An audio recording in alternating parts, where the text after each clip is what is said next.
Hi everybody, today I will be telling you about the pros and cons of having a corridor inserted into I-280 in California. And this interstate really needs a corridor because right now it is the worst the worst interstate in California. Just in 2016 alone, $875,000 was needed for cleanup and maintenance of wildlife-related accidents. And the corridor would connect Edgewood's Nature Park and Preserve to Crystal Springs Reservoir. And when these two can, this is where most animals try to go to get water because it's the closest water source in the area. So they'll try to cross that highway. So to reduce that, we're planning to add a corridor there.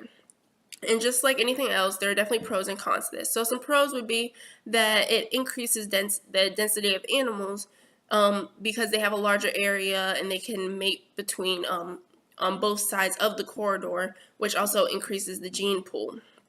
And then so if they're on one side, they'll be able to walk through the corridor and mate with the others and vice versa. So then this also increases the amount of food the food options that they have because they're not worried about just one small area. They have the whole large area to worry about in regards to food. So some negatives would be in regards to invasive species. And an example of invasive species is the yellow star thistle, which is the most common in California. It can be found on every county of California. And what they do is they choke native plants and then they cause chewing disease in animals, specifically horses. So they can be found in most areas, but this could be bad for a corridor because if they're only found on one side of the corridor, then they can spread and infest both the corridor and the other side of the highway. So this could definitely be bad because they can definitely disperse into a larger area rather than the smaller area that they're in.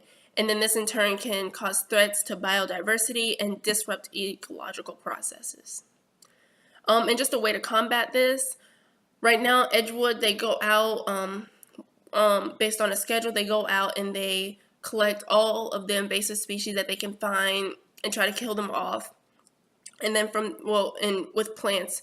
And then they go out again the next day, look for these invasive species, and try to kill them off again. So you can definitely find out where they're centered at, and then just kill them there, and before they try to disperse through the corridor and infect the corridor and the other side of the highway.